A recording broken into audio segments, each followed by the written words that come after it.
Heute ist es soweit, Leute. Wir haben die ultimativen 2 Hypercars hier in der Garage. Wir werden sie miteinander vergleichen. Und hier sind sie, Leute, der Mercedes AMG One und der Aston Martin Valkyrie.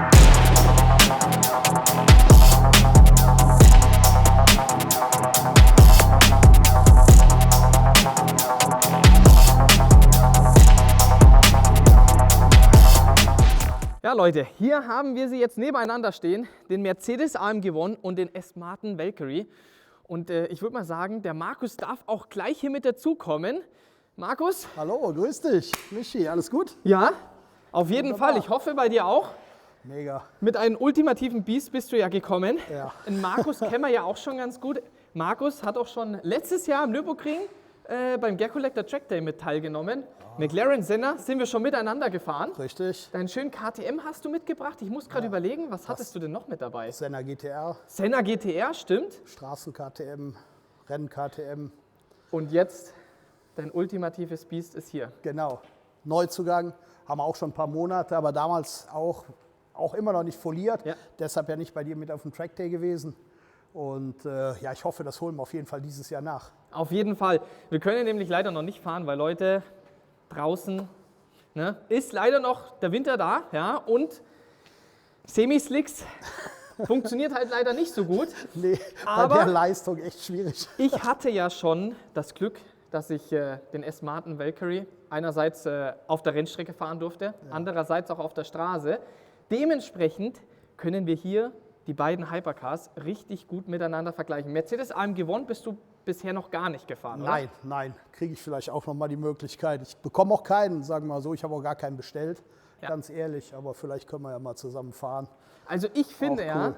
jetzt stehen die Autos seit 5 Minuten ungefähr hier in der Garage. Wir haben sie jetzt für euch hier platziert und ich habe wieder jetzt festgestellt, das habe ich ja damals schon im Video gesagt, die beiden Autos kannst du nicht miteinander vergleichen. Schwierig. Es sind die ultimativen Hypercars, aber sie sind vom Konzept her so extrem unterschiedlich, dass du es einfach nicht miteinander vergleichen kannst. Also ich weiß nicht, wie du das siehst. Ich sehe das ähnlich. Sie haben beide ihre Daseinsberechtigung. Das eine noch mehr, sage ich mal, Power für die Rennstrecke. Das wirklich, würde ich sagen, der Aston Martin Valkyrie. Aber alltagstauglich, um auch mal wirklich fahren zu können, auch vielleicht mal eine größere Strecke und so, da sehe ich eigentlich mehr den AMG One. Auch beifahrertechnisch jemanden mitzunehmen oder vielleicht auch mal eine Kleinigkeit dabei zu haben, geht im Aston Martin Valkyrie überhaupt nicht. Da muss man sagen, ist eine glatte 6, wenn man so will, in der Schulnote. Definitiv. Da geht gar nichts, man kann noch nicht mal sein Portemonnaie irgendwo, seine Geldbörse irgendwo hinlegen. Es ist kein Platz, selbst der Schlüssel hat nur in der Hosentasche Platz und es wird schon echt eng, wenn du eingestiegen bist. Genau. Und da denke ich mal, ist der AMG besser, aber das wollen wir ja heute so ein bisschen mal Genau. herauskristallisieren. Also ich meine, wenn wir jetzt mal anfangen, so von vorne, was du natürlich siehst, Ja. Valkyrie ist halt einfach, sorry, dass ich das jetzt sagen muss, aber immer voll auf die ja? Ist einfach so. Aeromonster. Genau. Es ist ein Aeromonster, man muss es sagen. Ne? Das Schöne ist, beabsichtigt, Leute, haben wir jetzt den Mercedes AMG One im normalen Street-Modus hingestellt. Ja? Und da siehst du halt, der sieht jetzt erstmal so neben Valkyrie eigentlich recht brav aus. Ja? Richtig. Was du natürlich von Anfang an siehst, jetzt stellt man es erstmal fest, wie viel größer der Mercedes AMG One ist, beziehungsweise wie viel kleiner der Valkyrie ist. Richtig. Also das ist halt wirklich extrem. Ist halt wirklich einem Formelwagen nachempfunden. Ja. Adrian Newey hat ja gesagt, ich möchte mal ein Formel-1-Auto auch für die Straße bauen. Ja. Das war bei AMG ja auch ähnlich. Aber hier, er hat es aerodynamisch halt umgesetzt. Genau. Er hat gesagt, ich möchte einen Formel-1-Monocoque haben. Na, am Anfang ein Einsitzer, man hat dann nachher gesagt, ja, ein zweiter wäre besser, wenn er drin ist. Ein Einsitzer lässt sich schwer verkaufen.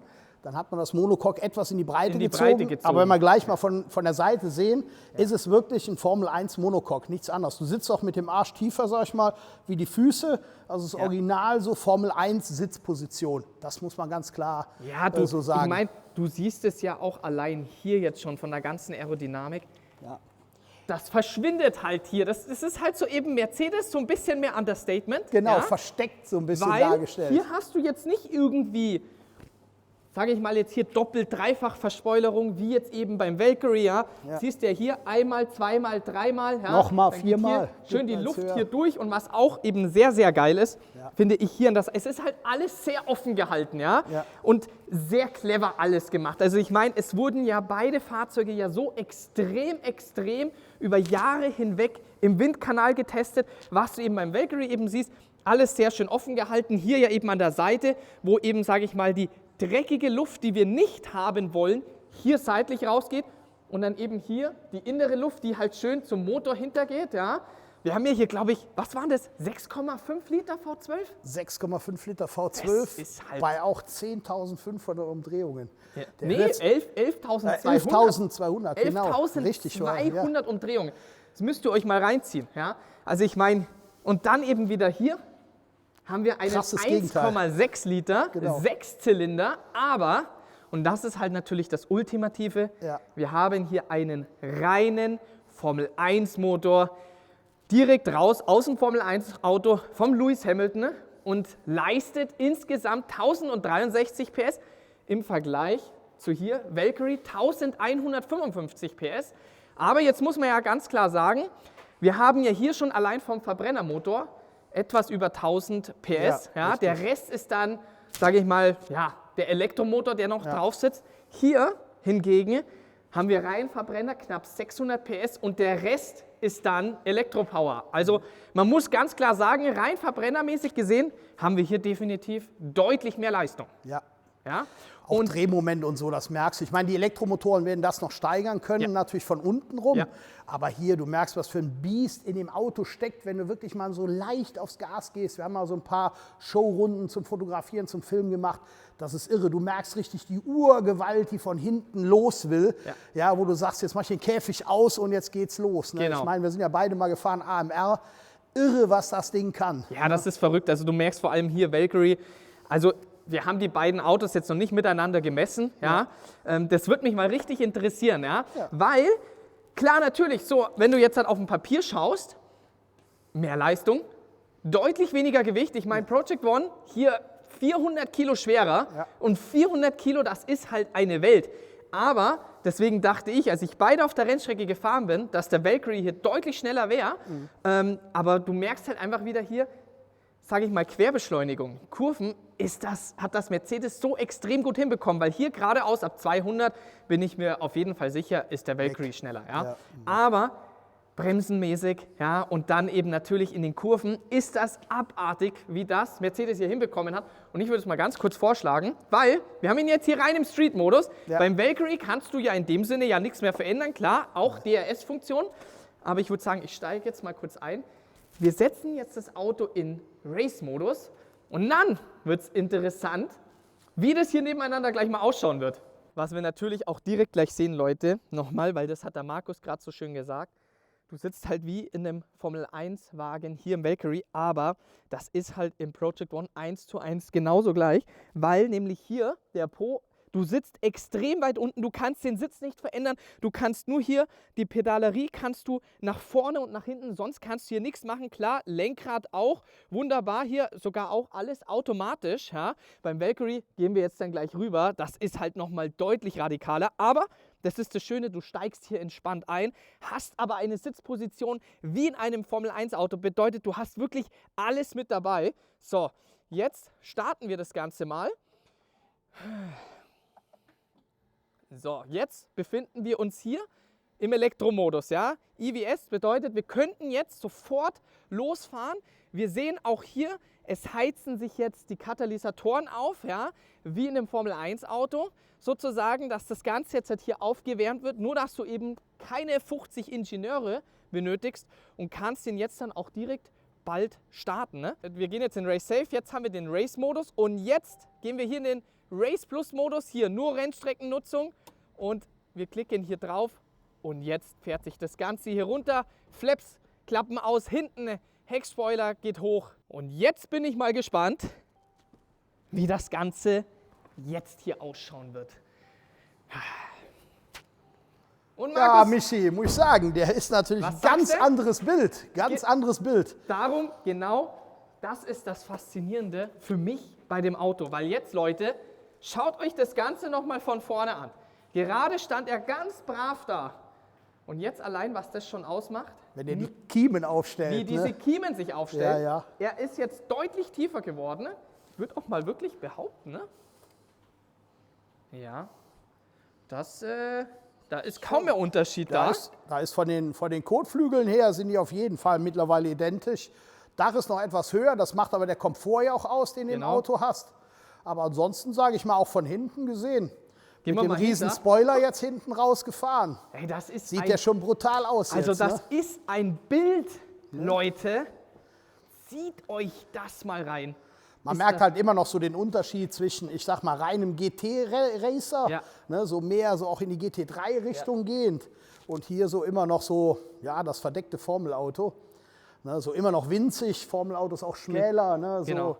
Aber es ist Aber du brachial, siehst wie er jetzt riesig geworden ist. Ne? Genau. Das ist schon, Du hast den so cool. schön brav dastehen und du Ja. gehst in diesen Race Plus Modus und auf einmal ist es wie ein anderes Auto. Es Ja. steht komplett anders da, wirklich hier jetzt mit der Doppelverspoilerung, Ja, mega. Und von Understatement wirklich Nichts auf mehr. jetzt aber wirklich Ja. Vollgas, ja. Ja. Das ist schon. Aber jetzt, Leute, auch schau mal hier, wie das hier hinten, ne, alles offen gehalten ist, ja. Und da siehst du halt natürlich dann beim Project One, siehst du jetzt, okay, da wird das Ganze jetzt schon ernst. Und dann natürlich im Race Plus Modus ist das halt natürlich ultimativ. Beide auch dementsprechend Roof Scoop, Ja. auch extrem wichtig zur Kühlung für den Motor. Man muss ja sagen, er fährt ja auch, wenn du auf Race stellst, fährt er auch nochmal 3 cm das ganze Fahrzeug runter Ja, auf, genau. auf Track. Ne? Und es Dann gibt geht ja er auch noch mal, ne? theoretisch auch das Track Package, aber ich habe Ja. bisher noch keinen einzigen Valkyrie damit gesehen. Nein, also muss man auch sagen, ist auch ein bisschen übertrieben. Man muss 500.000 Pfund, wirklich 500.000 Pfund netto bezahlen, bekommt das Trackpack dann zugesendet. Das sind so 3 große Holzkisten. Aber jetzt kommt's, um es umbauen zu lassen, musst du wirklich einen Termin machen Ja. bei AMR am Nürburgring. Ja. Das ist die einzige Möglichkeit hier in Deutschland oder in Europa, sagen wir Ja. mal. Und dann musst du es da umbauen. Die brauchen 2 volle Tage für den Umbau, weil auch Dämpfer, alles wird umgebaut an dem Auto. ernsthaft? Und dann kannst du fahren, das kostet dich aber, ich weiß nicht, ich habe es noch nicht erfragt, aber ich denke mal, dann nehme ich auch locker 70.000, 80.000 Euro für den Umbau, für den einmal umzurüsten, dann wieder nachher wieder auf Straße zurückzurüsten. Ich kann es mal anfragen, können wir es mal nachschieben. Wenn einer es will, einfach mal in die Kommentare schreiben, dann erkundigen wir uns mal, was es wirklich kostet. Aber das ist natürlich erstmal diese 500.000 Pfund, da reden wir über nachher brutto hier bei uns 800.000, 900.000 Euro, dann hast du es erstmal. Ja. Und dann musst du jedes Mal nochmal 100.000 Euro dazugeben, um das Fahrzeug umbauen zu lassen. Also ja, es ist nicht wirklich praktikabel, sage ich mal. Ne? Da muss man schon wirklich total spinnerhaft sein, Ja, klar. für das einfach auszugeben. Ich meine, dann bist du natürlich, hast einen reinen AMR da stehen, Ja. weil auch die Mittelfinne dann von AMR aufgebaut wird. Okay. Das wird also alles verändert. Ne? Also es ist schon viel. Nur, ich glaube, wenn man das mal ausrechnet, Nee. dann kaufst du dir besser noch einen AMR nebenher Ich wollte und hast sie grad sagen, beide das wie ist, Senna GTR. Da- Bauen wir ja auch Wir nicht können um, mal ganz ne? kurz das Bild einblenden, Leute, für die, die nicht wissen, was mit AMR gemeint ist. Das ist nämlich die reine Rennversion hier vom Valkyrie. Durfte ich auch schon mitfahren und das war einer meiner heftigsten Ja. Erfahrungen, Ja. die ich jemals hatte. Wirklich rein auf Slicks. Das ist ja auch das Einzige, was du hier beim Project One für die Rennstrecke verwenden kannst. Und zwar, du kannst nach Walderbach gehen, die bereiten dir das Auto dementsprechend für die Rennstrecke vor und kannst sagen, okay, ich möchte das Ganze auf Slicks haben. Da hinten haben wir ja auch die Slickreifen, die konnten wir leider beim letzten Mal beim Track Day nicht verwenden. Schauen wir mal dieses Jahr. Ist auf jeden Fall in Planung. Aber was mich jetzt natürlich brennend interessiert, Innenraum. Weil das, Leute, das müsst ihr euch jetzt mal reinziehen. Ich glaube, warte, wo war hier nochmal? Ich glaube, Ja. irgendwo hier unten. Hier unten, Knöpfchen. Genau. Ja. So, das ist die Tür, Geh mal auf die andere Seite. gerade mal 8 Kilo wiegt. Ich wusste das, wusstest du das, Markus? Ja, ja. Genauso wie die Felge, 8 Ja. Kilo. Also hier ist alles extrem, extrem auf Leichtbau getrimmt. Auch hier, schauen wir das mal an. Und jetzt, Leute, das ist dieser Riesenunterschied. Ich meine, du musst erstmal deine Schuhe ausziehen, ja, damit du hier einsteigen kannst, weil ich meine, du gehst mit den Füßen auf den Sitz drauf, dann haben wir hier das Lenkrad, was wir hier abziehen können. Schauen wir mal, wie das hier nochmal ging. Ja, dran ziehen, oben, unten am Ring Oben, ziehen. oben, unten, ne? Ja. Genau. So, das ist halt schon hier, Leute, das ist das Lenkrad. Ist auch sehr geil vom Spec hier, schön mit Blau alles. Ja, habe ich so extra ausgesucht. das ist halt wirklich... Ich fand es halt schön mit dem hellen Blau Alcantara innen. Ich wollte mich da auch mal so ein bisschen austoben. Also Spec ist richtig, richtig schön. Aber und da merkst du halt schon wieder, du hast auf einmal das Lenkrad in der Hand. Ja? Ich meine, hier haben wir ein ähnliches Lenkrad, nur das ist halt komplett fest. Kannst du dir entspannt automatisch verstellen. Ja? Und hier ist halt komplett auf radikal gemacht. Ja, ne? fest auch. Also ich weiß noch, als ich damit, ich lege es einfach mal so rein, wenn es in Ordnung ist. Als ich damit fahren durfte, das ist halt schon wirklich verrückt, weil ich meine, du kannst nach ein paar Minuten ohne Kopfhörer kannst nicht fahren. Nein. Weil es ist, Leute, ihr könnt euch das nicht vorstellen. Das ist so abartig laut.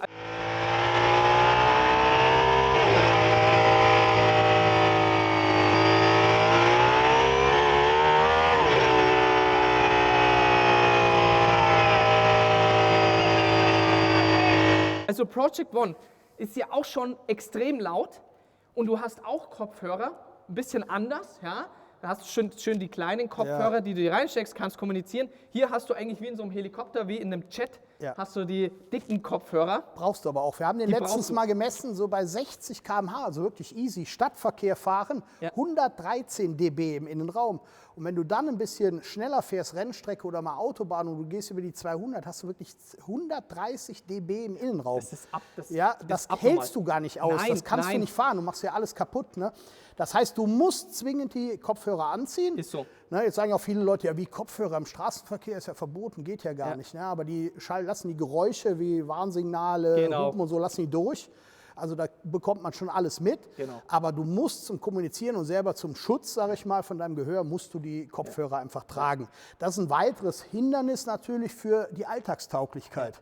Ja, bis du hier fertig bist, der braucht auch eine Zeit, gut, das braucht der AMG One auch, du musst den hochfahren, ne? Das ist so alles so eine Prozedur, da sind die anderen, sag ich mal, wenn du so eine schöne Tour mit anderen fährst, da sind die schon weg, da sind die schon das erste Bier am Trinken, am Tresen und wir kommen los. Ne? Wobei du ja wirklich sagen musst, da hat der AMG One schon den Vorteil, weil viele denken ja immer, wie bei beiden Fahrzeugen, oder auf jeden Fall hier beim AMG One ist immer so dieser Irrtum gewesen, ja, Motor muss ich vorheizen, davor kannst du nicht losfahren. Stimmt nicht, ich kann rein elektrisch sofort losfahren, währenddessen hier der Valkyrie, bis sich das Ganze erstmal hochfährt und so weiter, also den kannst du tatsächlich wirklich erst nach einer Minute ganz locker brauchst du. Genau, starten. Aber nochmal ganz kurz, wir müssen uns jetzt nochmal kurz den Innenraum anschauen, weil Maxi, zeigt es einfach nochmal. Das ist, Leute, du sitzt so abartig eng hier drinnen. Es ist einfach geil. Es ist einfach geil, aber wie gesagt, es ist halt wirklich Geschmackssache. Auch hier mit du hast keine Seitenspiegel, alles läuft über die Kameras und es ist halt so radikal gehalten, wie nur möglich. Währenddessen, wir gehen nochmal ganz kurz zum Project One rüber und ich weiß nicht, Markus, wenn du willst, kannst du dich gerne mal reinsetzen. Ne? Ja, kannst du gleich natürlich auch. Aber du kennst ihn ja schon hier, den kenne ich noch gar nicht. Ich kenne ihn ja schon. Du bist ja im Project One noch nie gesessen. Nee. Also ich meine, schau mal, allein der Vorteil, du musst nicht irgendwie deine Schuhe ausziehen, sondern du kannst direkt... und du hast auch die ähnliche Sitzposition, auch tiefer, Füße hoch. Ne? Genau, auch also komplett auch alles fest. Pedalerie kannst du nach vorne, nach hinten und das Lenkrad, wie gesagt, automatisch. Ja, und ich meine, siehst ja, Infotainment, du hast alles. Also du kannst theoretisch zum Bäcker jeden Morgen fahren. Nee, sieht doch wahnsinnig geil aus. Ja. Also muss man auch sagen. Sehe ich auch zum ersten Mal jetzt von innen. Bei dir am Trackday war so viel los, wollte ich gar nicht, dass wir viel machen. Weiß. Aber nee, ist wirklich ein geiles Auto hier, auch hier innen. Du hast halt viel mehr, was ich sage, so ein bisschen mehr, was du zum Alltag auch wirklich brauchst. Weißt du, hast viel mehr Informationen vom Auto. Du hast wahrscheinlich vernünftiges Soundsystem, alles verbaut und so. Ja, das hast du drüben nicht. Drüben ist halt ein reiner Rennwagen, den du dir kaufst und der dann ausnahmsweise mal auf der Straße fahren kann, wobei du das gar nicht nutzen kannst, richtig. Ne? Ich habe einen Kollegen, der ist viel gefahren schon mal auf der Straße, der sagt Horror. Ja. Na, es geht einfach nicht. Ich sag mal, allein Kurven musst du doppelt ansetzen, damit du rumkommst. Ne? Ja. Der Einschlagwinkel ist halt sehr begrenzt. Ja, das ist verrückt. Und hier sitzt du ja wirklich auch zu zweit, kannst du mal sagen, ja nimmst die Freundin, die Frau mit, ne? Du fährst mal irgendwo hin. Das ist beim Valkyrie echt eine Katastrophe. Es fährt sich auf der einen Seite wie ein Mercedes, aber auf der anderen Seite verwandelt sich das Ganze in einen puren Rennwagen. Ja, da kommen wir wieder zu dem Schluss. Es ist halt so, du kannst sie quasi gar nicht miteinander richtig vergleichen. Genau. Es gibt gar nicht erster, zweiter Platz, dritter Platz, egal wie. Nee. Sie sind halt vollkommen verschieden aufgebaut, ne, Genau. aus zwei verschiedenen Welten. Beide haben versucht, natürlich so die Formel-1-Technik zu verbauen, haben auch beide, sage ich mal, ist gut gelungen. Der eine mehr in der Aerodynamikseite, Mercedes mehr in der Motorenseite. Aber letztendlich sind es zwei total unterschiedliche Konzepte. Und da denke ich, das wird schwer, die Sachen wirklich zu vergleichen. Nee, also es gibt hier bei den beiden, es gibt keinen Sieger, weil beide haben ihre Vor- und Nachteile und letzten Endes ist es Geschmackssache und ich sage mal so, am besten ist natürlich, wenn du beide hast. Ja, richtig. Das ist cool, aber wie gesagt, hier gibt es keinen mehr, da gibt es keinen mehr, es wird schwierig. After Sale kannst du natürlich irgendwo versuchen, einen zu bekommen. Ja, aber die schwimmen auch weg. Ne? Vom Preis her und so wird es schon verrückt, dann wieder einen zu kaufen. Müssen wir auf jeden Fall nachholen, die Fahrt hier in dem Valkyrie, weil ich bin ihn ja bisher noch nicht auf der deutschen Autobahn gefahren und das steht ja noch aus. Ja? Dementsprechend, ja Leute, die wichtigste Frage an euch, kommentiert mal drunter, welches Auto würdet ihr hier nehmen? Den Mercedes AMG One oder den Aston Martin Valkyrie? Ich bin mal wirklich gespannt auf eure Kommentare, welchen ihr geiler fändet. Und ich würde vielleicht sagen, so zum Abschluss, vielleicht, dass wir mal beide irgendwie noch mal so kurz starten. Ne? Klar, können wir machen. So ganz am Ende, ich sage euch eins, wenn ich mich jetzt entscheiden müsste zwischen den beiden, das hört sich vielleicht ein bisschen komisch an jetzt, Markus, aber weißt du, welchen ich nehmen würde? Nee, ich bin mal gespannt. Ja, da sind wir natürlich ganz auf meiner Seite. Ich bin schon so oft gefragt worden, auch auf Messen und alles. Und immer werde ich gefragt, welches Auto findest du am schönsten? Da haben wir unseren Pagani dabei, da haben wir den Aston Martin Valkyrie dabei, andere verrückte Sachen. Und was sage ich? Der Senna ist mein Liebling. Wie er auch überall als Silhouette, überall bei uns dargestellt ist. Für mich, du setzt dich rein, das habe ich gestern noch erzählt, du setzt dich rein, startest, fährst irgendwo hin. Gehst beim Aldi was holen, eine Cola, gehst wieder raus. Du hast keine Hybridtechnik. Gar nichts. Du hast den reinen 8-Zylinder, deine 800 PS, deine 1300 Kilo. Ja. Das Ding funktioniert bis zum geht nicht mehr, weil nochmal hier jetzt am Ende, das sind beides so extrem geile Fahrzeuge, aber von der Technik her so extrem komplex. Und als du jetzt gerade schon wieder angefangen hast mit dem Preis für das AMR-Paket, und was das ganze Thema Service und so weiter angeht, da bist du hier beim McLaren Senna, Preis-Leistung, performancemäßig gesehen. Ich habe gerade eine Inspektion gehabt, ne? Ja, wir brauchen nicht reden. Ja. Die beiden Autos sind mit Sicherheit ihre 2-3 Sekunden schneller als ein McLaren Senna. Ja. Aber unterm Strich, auf den ganzen Tag hingesehen, den fährst du auch den ganzen Tag. Damit fährst du 300-400 Kilometer. Wir haben es ja gesehen, auch hier beim Red Bull Ring, wo ich bei dir vor 2 Jahren mitgefahren bin, bin ich nur Senna gefahren. Super. Du kannst den ganzen Tag fahren, du hast kein Fading in der Bremse, du hast nichts. Richtig.